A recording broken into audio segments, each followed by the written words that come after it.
पानी, जिसे अनादिकाल से सम्मान दिया जाता रहा है। पानी हमारे ग्रह पर सबसे कीमती और शक्तिशाली तत्व है और इसी के बल पर पृथ्वी पर तमाम जीवन कायम रहता है।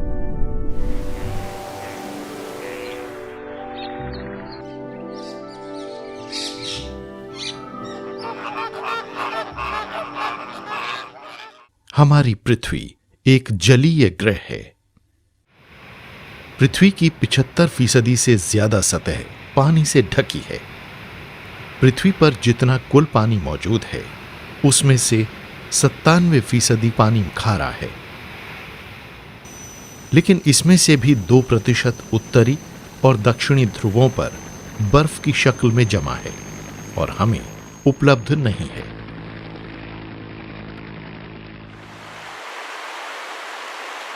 अब बचा 1%। इसमें से भी आधा प्रतिशत जमीन की सतह के नीचे भूजल की शक्ल में है और बाकी आधा प्रतिशत बारिश, नदियों, झीलों और तालाबों के रूप में हमारे लिए उपलब्ध है। यही आधा प्रतिशत पानी हमारी पृथ्वी को लाखों करोड़ों साल से जिंदा रखे हुए है। पानी पृथ्वी पर सबसे ताकतवर तत्व है। इसे बर्बाद नहीं किया जा सकता। सूर्य की किरणों से गर्म होकर ये जल कणों में बदलकर बादलों का रूप धारण कर लेता है और फिर जब ये बादल ठंडे होते हैं तो वर्षा की शक्ल में पृथ्वी पर लौट आते हैं। ये प्रकृति का अनूठा जलीय चक्र है जो लाखों साल पुराना है। ये चक्र हमारे ग्रह पर साफ और शुद्ध पानी की लगातार आपूर्ति बनाए रखता है। ये पृथ्वी पर मौजूद पानी को कायम रखते हुए पृथ्वी को जीवंत बनाए रखता है। लेकिन पिछले 40 साल के दौरान इस सब में बदलाव आया है। विकास की तेज रफ्तार, अंधाधुंध प्रगति और पूरी दुनिया में हुई व्यापक खेती ने पृथ्वी के ताजे पानी के स्रोतों और भंडारों को बहुत बुरी तरह प्रभावित किया है, जिससे न सिर्फ प्रकृति का चक्र प्रभावित हुआ है बल्कि अरबों लोगों की जिंदगी भी संकट में पड़ गई है। आज दुनिया के 1.5 अरब से ज्यादा लोगों की पहुंच पीने के साफ सुरक्षित पानी तक नहीं है। सन 2025 तक ये संख्या बढ़कर 2.5 अरब तक हो जाएगी। हम सभी को जिंदा रहने और हमारी फसलों के लिए पानी की जरूरत होगी। लेकिन अनुमानों से पता चलता है कि हर साल करीब 1 अरब लीटर मानव मलमूत्र, कचरा, औद्योगिक अपशिष्ट और खेतों से बहने वाला रासायनिक अपशिष्ट, जिसमें कीटनाशक और औद्योगिक कचरे में निकलने वाली भारी धातुएं होती हैं, वो सीधे ही हमारी नदियों में गिर जाती हैं। इससे न सिर्फ हमारी जल प्रणालियां प्रदूषित होती हैं बल्कि ये हमारी आहार श्रृंखला में दाखिल होकर 1 अरब से ज्यादा लोगों, बच्चों और महिलाओं की सेहत और जिंदगी के लिए भी खतरा पैदा करती हैं। अनुमानों के अनुसार भारत में हर साल जल जनित बीमारियों से 25 लाख से भी ज्यादा बच्चे काल के गाल में समा जाते हैं। साफ पानी तक पहुंच न होने के अलावा ठीक से सफाई न होना भी इस समस्या की प्रमुख वजह है। पानी को प्रदूषित करने वाले जो सबसे जहरीले तत्व हैं, उन्हीं में से एक है हैवी मेटल। ऐसा खतरनाक नुकसान पहुंचाने वाली धातुओं में लेड यानी सीसा, कैडमियम और मर्क्यूरी शामिल है। इनकी वजह से मस्तिष्क ठीक से काम नहीं कर पाता और फिर इनकी वजह से सोचने और तर्क करने जैसे काम प्रभावित होते हैं। साथ ही साथ इन प्रभावों की वजह से व्यक्ति अपने अंगों का इस्तेमाल भी ठीक से नहीं कर पाता। गंगा हमारी पवित्रतम नदियों से भी पवित्र है। ये लाखों करोड़ों लोगों और किसानों की जीवन रेखा है। इसे असंख्य लोग जीवनदायिनी, एक मां का दर्जा देते हैं। कभी इसका पानी एकदम साफ और शुद्ध हुआ करता था, लेकिन अब इसे दुनिया की सबसे प्रदूषित नदियों में शुमार किया जाता है। इस प्रदूषण का करीब 80% हिस्सा हमारे घरों से आता है। बिना शोधित किया हुआ मानव मलमूत्र और सीवेज रोजाना हमारी नदियों में डाल दिया जाता है। इतना ही नहीं, फैक्ट्रियों से निकलने वाले अपशिष्ट पदार्थ और खेतों से निकलने वाला कीटनाशक और रासायनिक द्रव्यों से लबरेज पानी इन नदियों में गिरता है। चमड़ा रंगने वाली फैक्ट्रियों से कैंसर पैदा करने वाले अपशिष्ट पदार्थ भी इनमें समा जाते हैं। स्वास्थ्य एजेंसियों और डॉक्टरों को चिंता है कि पानी में लेड, मर्क्यूरी, कैडमियम जैसी भारी धातुओं की अधिक मात्रा और पैथोजेंस की मौजूदगी इंसानों की सेहत के लिए बेहद खतरनाक है। विशेषज्ञों ने यमुना और गंगा के पानी को मानव द्वारा इस्तेमाल के अयोग्य बताया है। उनका तो यह भी कहना है कि ये तो खेती के लायक भी नहीं है। प्रयोगशाला में हुए परीक्षणों के नतीजे चौंकाने वाले हैं। पीने योग्य पानी में कॉलीफॉर्म बैक्टीरिया का स्वीकार्य स्तर प्रति 100 मिलीग्राम में 50 एमपीएन से कम होना चाहिए। ये कपड़े धोने और नहाने के लिए 500 एमपीएम से कम और खेती के लिए 1000 एमपीएन से कम होना चाहिए। हरिद्वार में गंगा में कॉलीफॉर्म का स्तर 5500 एमपीएन प्रति 100 मिलीलीटर से ज्यादा है, यानी पीने के पानी वाले 50 एमपीएन के स्तर से तो ये कहीं ज्यादा है। कानपुर में नदी का पानी औद्योगिक अपशिष्ट पदार्थों की भारी तादाद की वजह से जहरीला हो जाता है। इस औद्योगिक कचरे में क्रोमियम भी शामिल होता है, जिसका इस्तेमाल शहर की टैनरीज में भी होता है और जो शहर के सीवेज में भी मौजूद होता है। हमारी लगभग सभी नदियों की स्थिति ऐसी ही है। राजस्थान में चंबल नदी की कहानी भी कोई अलग नहीं है। चंबल नदी यमुना की एक बड़ी सहायक नदी है और इसे भारत की एक ऐसी नदी के तौर पर जाना जाता है जो प्रदूषण से मुक्त है।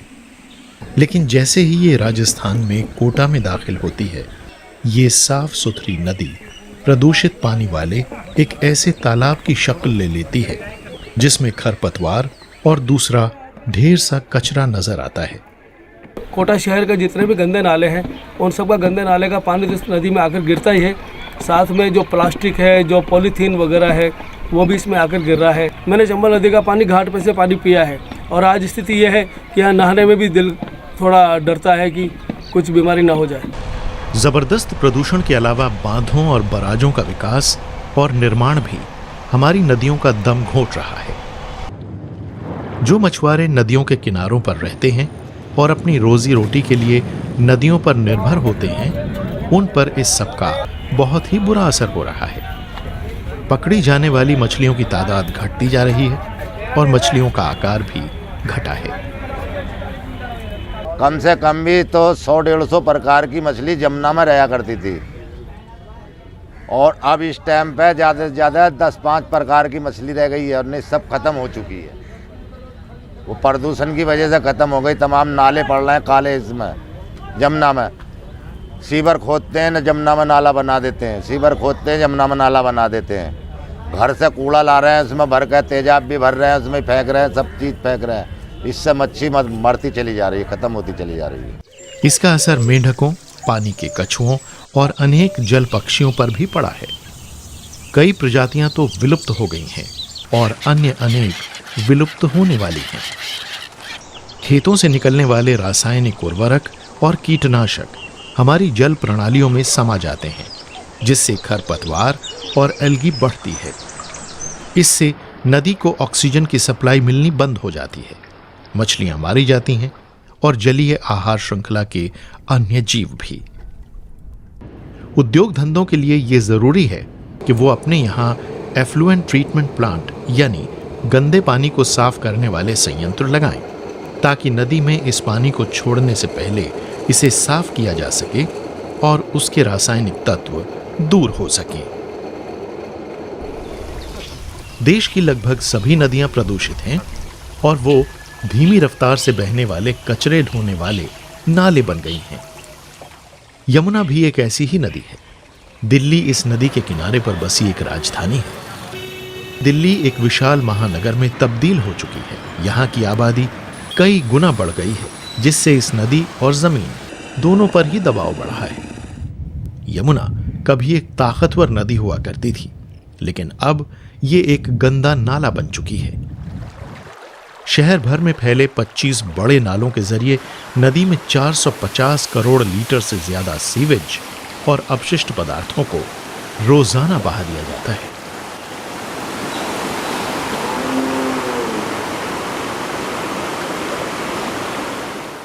लगातार बढ़ती कॉलोनियों और झुग्गी बस्तियों से निकलता सीवेज और औद्योगिक कचरा प्रदूषण के मुख्य कारण है।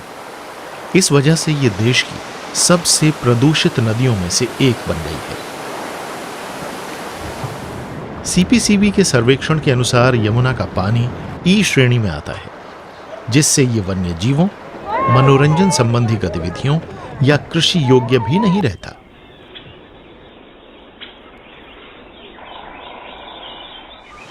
यह माना जाता है कि नदी दिल्ली में दाखिल होने से पहले काफी साफ और प्रदूषण मुक्त रहती है, लेकिन जब ये वजीराबाद पहुंचती है तो इसकी दुर्गति शुरू हो जाती है। वजीराबाद बैराज से ओखला बैराज के बीच इसमें 15 नालों के जरिए गंदा पानी गिरता है, जिससे ये किसी नदी के बजाय किसी खुले सीवर की शक्ल में बदल जाती है। प्रयोगशालाओं में हुए परीक्षणों से यह पता चला है कि इस पानी में भारी धातुओं, घातक रसायनों और कीटनाशकों की मौजूदगी है। दिल्ली में यमुना की कुल लंबाई करीब 22 किलोमीटर है, जो इस नदी का मुश्किल से 2% हिस्सा है, पर 70% से भी ज्यादा प्रदूषण इसी हिस्से में इसमें शामिल हो जाता है। हमें पानी में जो घना फोम नजर आता है वो रासायनिक अपशिष्टों की भारी मात्रा के कारण ही है। नदी के थाले में खास तौर पर गर्मियों में जो खेती होती है वो भी नदी को प्रदूषित करने में अपनी भूमिका निभाती है। यमुना दिल्ली की आबादी के लिए जल आपूर्ति करने वाला मुख्य स्रोत है। दिल्ली के 70% से ज्यादा निवासी इसी पानी को पीते हैं। 25 साल से भी ज्यादा की कोशिशों, कानून बनाए जाने, अनेकों योजनाओं और करोड़ों रुपए खर्च किए जाने के बावजूद यमुना आज भी पहले जितनी ही गंभीर रूप से प्रदूषित है। दिल्ली में 18 से ज्यादा sewage treatment plant, 10 common effluent plant होने और हजारों वासियों को दूसरी जगहों पर बसाए जाने के बावजूद यमुना की सफाई पर कोई खास फर्क नहीं पड़ा है। कहते हैं कि नदियों में खुद को साफ करने की क्षमता होती है, पर यमुना के मामले में ये क्षमता लाखों लीटर सीवेज और ढेर से कचरे के आगे मात खा जाती है और इस तरह ये नदी एकदम अनुर्वर और बेहद प्रदूषित हो जाती है।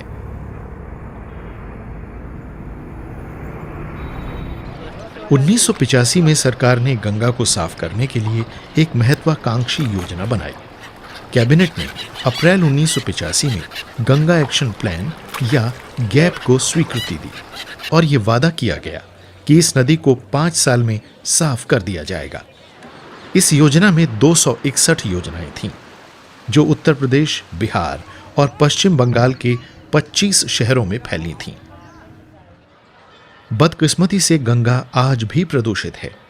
अगर हमें इस गंभीर समस्या को सुलझाना है तो विभिन्न स्तरों पर संयुक्त प्रयासों की फौरन जरूरत है। अगर आम लोग इस काम में अपनी भूमिका अदा नहीं करेंगे तो हमारी सरकारी एजेंसियों की कोशिशें कामयाब नहीं होने वाली। स्वेच्छा दिल्ली स्थित युवाओं द्वारा चलाया जाने वाला एक गैर सरकारी संस्थान है जो पर्यावरण और सामाजिक विकास के मुद्दों से जुड़ा है। यह संगठन 2004 से यमुना यात्राएं चलाता रहा है जिनका मकसद था यमुना नदी के प्रदूषण और अनदेखी को खत्म करना। हम सबको तुरंत ये समझना होगा कि पानी जीवन के लिए अति आवश्यक है और इसकी आपूर्ति सीमित है। तो अगर हम इसे प्रदूषित करते हैं और इसका गलत इस्तेमाल करते हैं तो ये खुद को ही विषाक्त बनाने जैसा होगा। हम पानी को प्रदूषित कर रहे हैं और इस प्रदूषण का लगभग 80% हिस्सा हमारे घरों से आता है। हम रोजाना अपनी नदियों में बड़ी मात्रा में जो कचरा फेंकते रहते हैं उसका सामना सरकार अकेले नहीं कर सकती। इस बात की फौरी जरूरत है कि कानूनों और जुर्मानों को फौरन सख्ती से लागू किया जाए और हमारी नदियों के किनारों पर जो फैक्ट्रियां अपना कामकाज कर रही हैं उन्हें तुरंत दूसरी जगह बसाया जाए। नदी के किनारों पर खेती की इजाजत नहीं होनी चाहिए क्योंकि कीटनाशकों और रासायनिक उर्वरकों की बड़ी तादाद बहकर हमारी नदियों में और फिर हमारी जल प्रणालियों में पहुंच जाती है।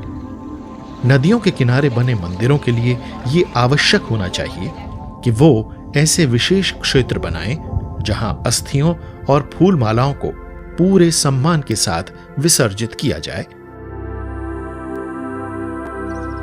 स्थानीय समुदायों और नागरिकों को सामूहिक रूप से ये प्रयास करना चाहिए कि वो डिटर्जेंट, रासायनिक पेंट और घरेलू कचरे को नदी में न डालें। इनमें रसायन, हेयर डाई, इस्तेमाल किए गए मोटर व्हीकल के तेल और टॉयलेट क्लीनर जैसे हाइड्रोक्लोरिक एसिड होते हैं। ये नदी की पर्यावरण प्रणाली के लिए घातक होते हैं। जहां तक संभव हो उपलब्ध पानी को रिसाइकिल और दोबारा इस्तेमाल करने के बारे में सोचें।